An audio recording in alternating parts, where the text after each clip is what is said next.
Welcome to Gifted Underachievers, the podcast for mid-level creatives with delusional ambitions. In this segment, Pat and James discuss how not to screw up an artist statement or writer bio. There are significant pitch implications in this discussion, especially when it comes to applying for grants and our grant experiment. We will cover some do's and don'ts, such as don't be pompous, don't overuse jargon, don't be vague, do be specific, do use direct, clear language, do accurately describe your work, and do keep your pansexual lair tidy. There's lots more. I think you're going to find a lot in this discussion of value. Thanks for listening. Hey, James. Yes, Pat, I'm here. So, you sent me an email about it's about a writer bio, but it's really, we're gonna delve into a little bit the do's and don'ts of a writer bio, but also of artist statements. And in fact, any even in a theater program, the actors have bios, so I think it's got wider application. Yeah. What did you think about that writer bio?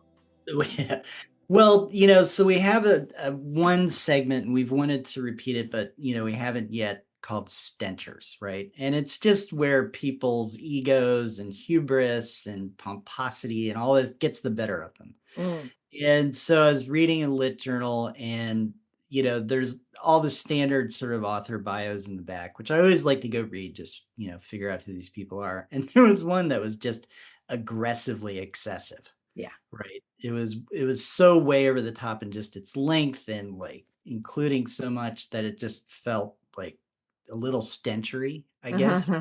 And then I went to a play. There's a really wonderful local theater. It's very small. It's inexpensive. It's good stuff. And I love reading those actor bios.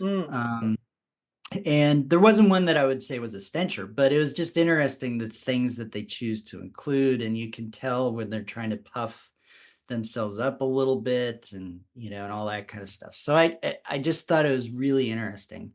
And so then I reached out to you and I said, hey, we could do this stencher thing on artist statements, writer bios. And but then we did a little bit of homework and we came up with these do's and don'ts. And so let's work through the do's and don'ts. And rather than get into the stencher element, get into the here's a way to approach this.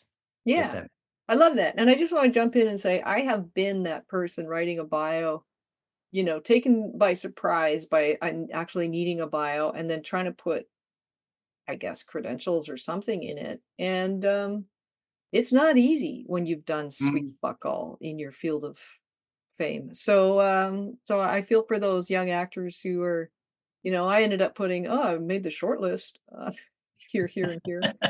Anyway, yeah, let's do the do's and don'ts. All right. And let's start with the artist statement. There's tons of crossover, but there's a little bit more. And I need to put the link, but it's the New York Foundation for the Arts is where I found this. So it's not, it's not us making this up, right? This is from a legit place, but they had some examples of what to do, what not to do. So here's some examples of vague and generic language. Right. So my art explores the human condition. I am interested in the juxtaposition of the ordinary and the extraordinary. Through my art, I aim to make people think. Right. Now I can see, again, there's crossover with writer bios and probably actor bios and that kind of thing. But I take that to heart. And then overuse of jargon. My work engages with performative aspects of the aesthetic experience is one example. The piece utilizes a dialectical approach to represent the inherent contradictions of the modern world. So got that. Big, if you've got a big vocabulary, show it off, or don't show it off. Lack of specificity. I am inspired by nature. My art is about emotions. Weak or unconfident language. I aspire to, I hope to. Redundant or tautological phrases. I use my art as a tool to express my feelings. My art is a reflection of my inner self. Right. Yeah. So, and then we get into the do's and the don'ts. And I just, before we do that, anything in this list that sparked a thought? Well, one is, just to reiterate, these are artist statements that we're talking Mhm. about, not bios. And then the other, thing that I noticed is a lot of it is really just about not don't be vague, uh, like, be specific. There's one called vague and generic language as in what not to do, and then there's lack of specificity, and the examples are different, but I think it all comes down to be specific. Mhm. Yeah, and do a good job of expressing what it is that you're doing as opposed to relying on sort of stereotype, cliche, platitude, those kinds of things. And it's making me think there's also a lot of crossover with our grant experiment Yeah, I because was thinking a that lot of too. grants that we have to do, Yeah. they want a statement on what it is you want to do, either with the money or with the time if you're applying for a residency. And so I think there's a lot of good examples in here. Yeah. So then we get to the New York Foundation for the Arts do and don't list. The do list: do use direct, concise language and steer clear of jargon. So we've Mhm. we've got that. Do make sure the artist statement you submit with a specific application matches the work samples you are submitting in that application. Yeah. Um, yeah, nothing worse than describing, from the grant thing, describing a story that doesn't exist because you've written something that isn't quite what you've described, right? So True. that Yeah. and do connect your personal experience to the wider world to help people understand your work in relation to other ideas. Yeah. Um, and I want to read a little bit more of this just to clarify, I think. So consider, why are you making this work and why are you making it now? Is there a life experience or idea obsession that drives you? Mm. How does your inspiration for the work connect to a wider artistic discourse? If applicable, how does your work connect to a discipline outside of art, philosophy, science, social justice, etc.? So I think good stuff. Do use descriptive language, which they note is different from adjective use, which I think is a good note. And do create a longer version, 500 words, and a shorter version, 150 words. Mm. So, and Yeah. then before I get into the don'ts, any thoughts on that list? I like all of them. I think they all make sense. And also there's one note under the do use descriptive language, which is to say express things that you think are obvious or immediately evident. Because Mhm, the person reading your stuff might not see it as obvious. So that's very helpful to me personally, describing mhm, whatever I'm doing. Don't don't don't sort of pull back from just giving mhm, it context, like being actually quite straightforward about what you're doing. mhm. Yeah, and from a writing perspective, there's a lot of times where I think the intentionality of the writer is maybe one thing, but what people pick up is another thing. And it's nice when the writing goes out into the world and people discuss it and they find whatever they're going to find, right? Hmm. That's interesting. But when you're applying for a grant or doing something where you need to really convey Yeah. uh, information, you really need to have that sense of being able to express what you're trying to do, Yeah. right? And do so clearly. Yeah. No, And I think not what you're trying to do, what you're doing. Because remember, right, there right. is no What try. Yes, there is no try in these statements bios. Uh, was that it? Yep. Okay, so we're into the don'ts. Don't confuse artist statements with bios. Yeah. A bio covers factual experiences and accomplishments. An artist statement is about the conceptual underpinnings and aesthetic choices behind your work. And I think this is awesome, actually, I need to pull this out because for the grants and the pitches that we're writing, this is exactly it. Because Mhm. often they want a bio, or a resume, and that they also want a really solid description of the project. And Yeah. those are two very different things. Yeah. So, don't reference childhood experiences as the reason you became an artist. No, I know. I just roll Cliche. my eyes, at those. Yeah. Don't use unnecessary jargon. So we've heard that again. Mhm. Let that be reinforced, I guess. Don't write something generic that could apply to any artist. Yeah. Don't try to connect your work to a discourse slash movement that is not true to your work. Yeah, don't try and ride on the coattails of some movement if it's not in your work. Mhm, mhm. So, yeah. So anything stand out in that list? Well, just that one, for some reason hit me like a jolt to the spine. Yeah, I guess because there is so much out there that could be exploited in that way, and believe Mhm. me, I feel like an asshole saying this, but I have thought about it, it's like, oh, oh shit. I haven't just thought about it, I've done it. Oh my god, yes. I was applying for something and I said that I was on the spectrum and pansexual because as far as I know, those might be true. I didn't get it, obviously. I was fucking Mhm. around in a way, but in another way, I was just like, these categories are stupid. Like, why does everything have to have a label, So Yeah. it's in both ways I was fucking around. But I'm just saying, I have realized I have seen the error of my ways, and I will not be doing that again because it is dishonest.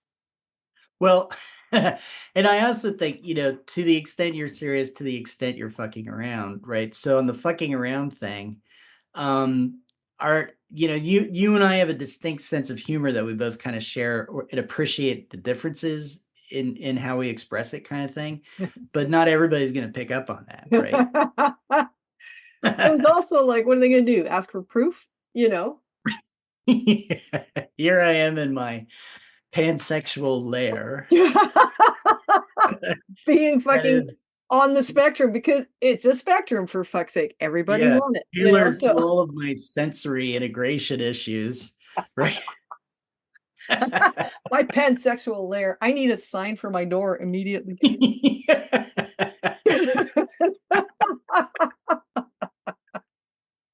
There you go. And and I've done some of this stuff. And I think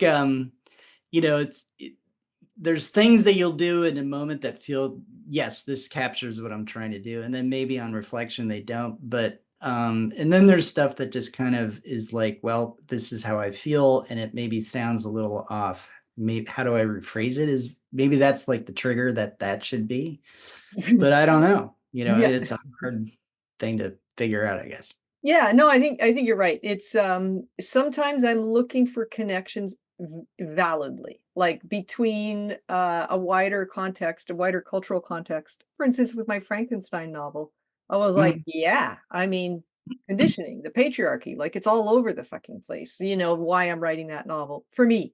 And so all I had to do was say it.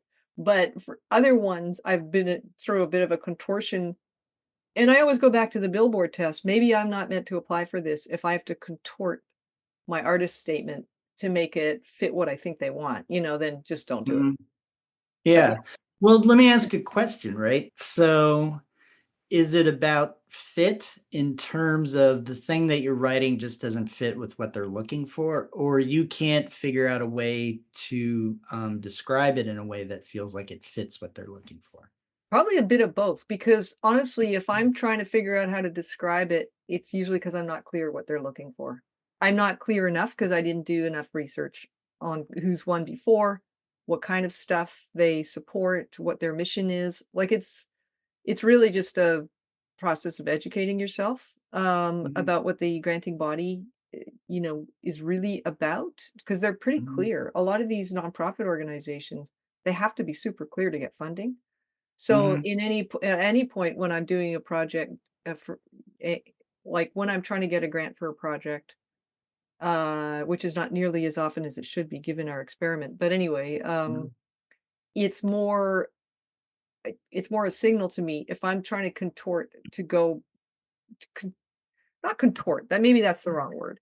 If I'm Mhm, trying to slant my artist statement to be more fundable, um, and it's not coming easy, that to me is a sign of one of 2 things. It's either that I'm not a good fit and I should just stop because it's pointless. There's other organizations out there that'll be a better fit, or it's that I don't know enough to be able to articulate how my project actually aligns with their, mhm, values and mission and funding model. So that's mhm. that's Yeah, so that's your, the unfolding stuff that keeps coming back, right? It's yeah. thematic now for the podcast. And So, you're right. yeah, so people go back and listen to that. But no, I think that's really, really smart. And I think also too, and I've seen this literally in with literary journals who say this is what we're looking for, and then you go read the journal and there's a complete disconnect. Yeah, right. So trying to go by what they say they want and what they actually show that they want Yes.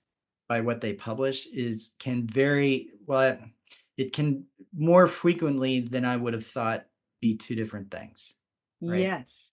And Yeah. so I have to wonder with these grants where, literary journal, you see the finished you see the stuff that they publish so you can compare that and contrast. But with grants, you don't often get that opportunity, or it's after the grant has been given. So, Yes. the next time coming up, there's a new, group that's going to be making selections and that kind of thing. So it's a little bit harder to do.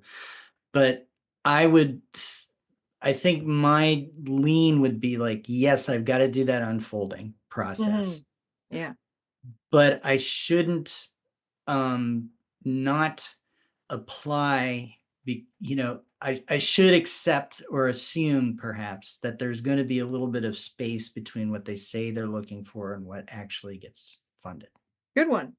Exactly. I mean, it's kind of like, publishing and probably other creative industries, they don't know what they want until they see it sometimes. They've gotta Mhm, have that free selling, or that the spark of interest, and mhm, then, it may be a little less flexible for granting, juries or mhm, because they have a responsibility to fulfill the terms, of their purview, but, if you're submitting anything to any kind of, like a commercial publisher, they can accept whatever they want. It doesn't have to yeah, be and so and I would imagine the same as, if you're pitching a play or I don't know how that stuff works, mm, or a movie, but yeah, any commercial, entity will have the ability to say yes to whatever they wanna say yes to and mhm, no to whatever they wanna say no to. And so yeah, yeah, there is that flexibility. There's gonna be a gap between what they think they want and what they will buy when they see it. And so that's where individual artistry kinda can live in that gap because that's where everybody creates their work. I mean, if you are always mhm. just making stuff for what people say they want, you might as well just run a factory. Yeah, well, and that's the subjective nature of it, and, I've run into people who get very, very frustrated by that, and they try and litigate, right? Really? Yeah, I mean, I don't think that they actually go to whoever it is and argue with them, although I'm Mm, sure there are people that do. yeah. But you'll have a conversation and there's like a litigation process where it says on their mission statement and it says in what they're looking for. Oh, And I yeah. said, Oh, then you look here and this, da, da, da, da, da, right. it doesn't match. And so there's injustice in the world, They're trying right? to parse out why they failed, and they're blaming the other, party when in fact it's such a complicated landscape, they can never parse out why they failed. Yeah. Yeah. Things just happen. And Richard, oh gosh, I'm gonna forget his last name. We just interviewed him. Oh, Richard Kelly Kemick. Right. Great guy. So great, great, great guy who also serves on or has served on boards for literary journals and grant Mhm. organizations. And he said there are definitely times where the thing he thinks should get the grant or should be the one that gets published is not the one the group selects. Yeah. And so he said to this day, he still feels like that was the best choice. Yeah. And But yeah. you know, that's just the way it goes. That's what happened. And sometimes it's two equally, appropriate things, and they just have to pick one, so they just pick one, you know? Mhm. It's not even that there's a difference of opinion, it's that there's a lot of work submitted and, anyone at some point after they reach that threshold, they just have to make a choice, and it's Right. and that's the way it is. And so, but yeah, so as far as the artist statements, goes, I think this is excellent advice, and Mhm. I would say, I must tell you, I felt quite happy with myself, um, at the beginning because of that research grant, which is the last grant I applied for. Um, I managed to dodge a bullet. I hit all the do's on Ah, the artist statement, 5 do's and don'ts. good. Yeah, it was good. All right. So now let's get into the author bio. Yes. And tons of overlap. And again, a bio is different from a statement. So, with that in mind, um, in their do's and don'ts, let me just make sure I've got it sorted out. Um, well, actually, these are just general bits of advice. There's a do's and don'ts that follows. So keep it concise. Got it. Highlight your credentials. Be personal. It says you want to give readers a sense of your personality. Completely agree. Very difficult to do. That's the big challenge, I think. Use the third person, which makes that being personal even harder. Mm, Keep it updated. So if you have it on it's your website bio and that kind of thing. Include links. You want make it as easy as possible for people to see what you want them to see.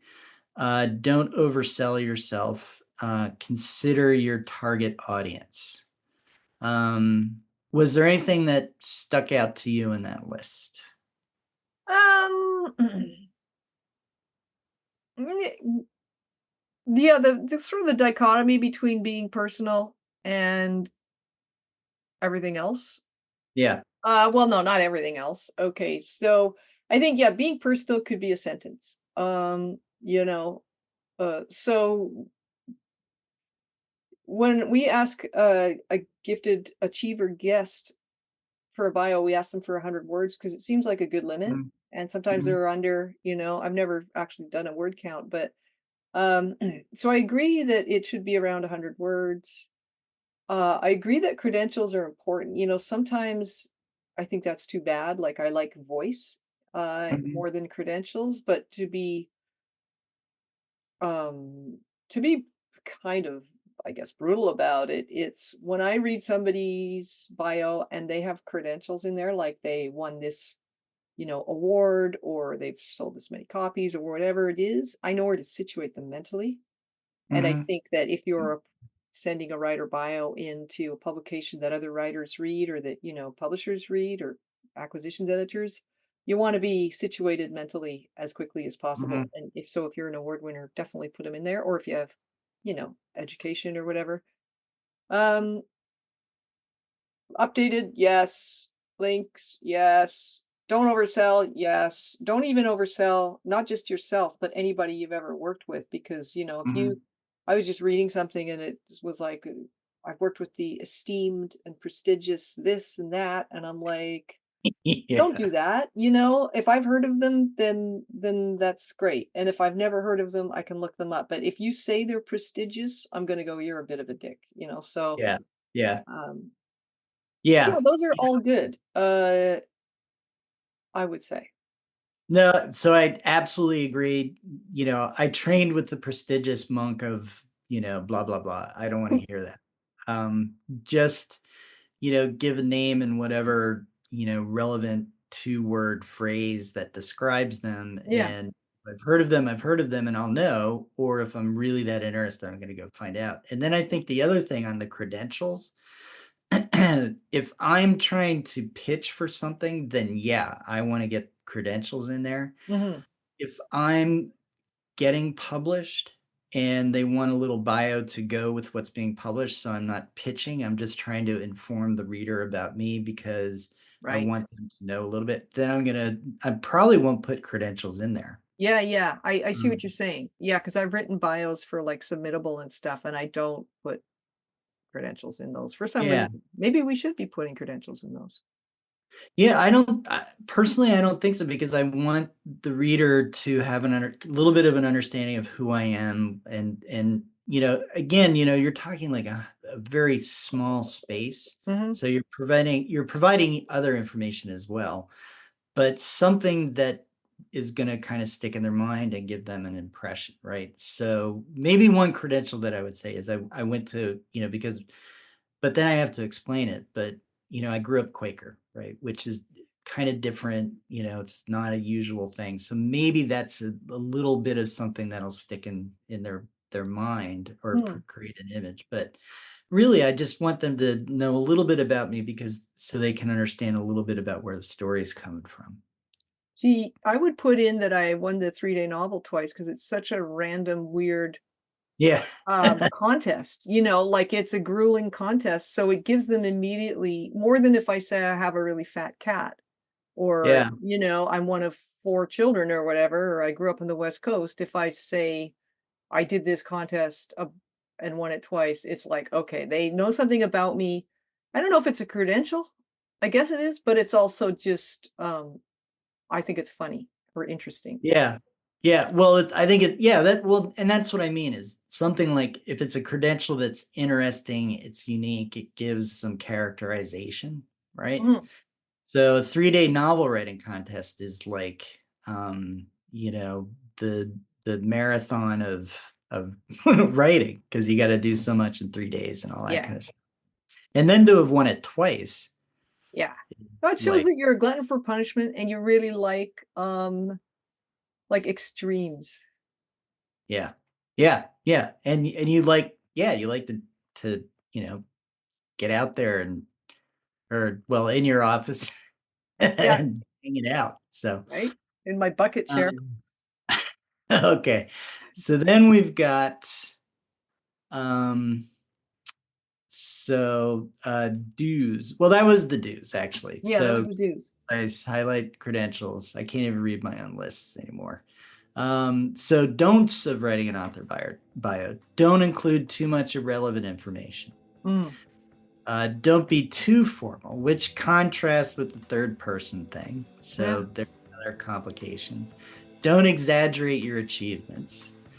Don't be too humble. Don't forget to proofread, which makes a heck of a lot of sense. And so they're creating a very narrow little pathway you've got to walk. That's true. Yeah, Third person, be and kind of personal. Don't be too formal. Don't exaggerate, and also be humble. yeah, yeah. What do you think about that? I think it's all correct, and I think that's why people don't like writing these bios and why people struggle with them. And then once you write one, you just tend to stick with it for a decade. Yeah. Okay. Interesting. Thanks for listening to Gifted Underachievers, the podcast for mid-level creatives with delusional ambitions. We'd love to hear how we're doing, so please leave a comment, join our chat page, or send us an email at giftedunderachievers@substack.com. Don't forget, you can find us on Spotify, iTunes, and anywhere else where you like to get your podcasts. Also, please click the subscribe button. We'd love to have you as a subscriber. It will be free. It will remain free. And please give it a click. We'd love to have you. Have an awesome day.